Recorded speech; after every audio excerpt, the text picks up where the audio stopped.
வணக்கம். இது என்ன தெரியுதா? நெற்கதிர். நெற்கதிர்ங்கிறது தெரியும். இப்போ பாருங்க, இது நெற்கதிரை நாம் என்ன பண்ணியிருக்கோம் அப்படிங்கிற விஷயத்த இதை பார்ப்போம்.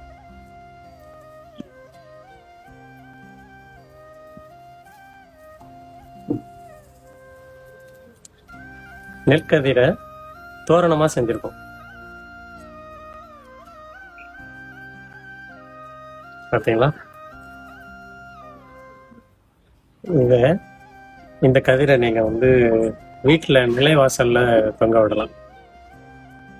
அதுக்கப்புறம் கடைகளில், கடை வாசல்களில், நிறுவனங்களில், அலுவலக வாசல்களில் இதை தொங்க விடலாம். அழகாக இருக்கும். பழமையை மீட்டெடுத்த உங்களுடைய பங்களிப்பாகவும் இருக்கும். இப்போ இதை செய்கிறவங்க மிக குறைவு. இதை மயன் உலகு வாயிலாக இதை நாம் அறிமுகப்படுத்துகிறோம். நன்றி.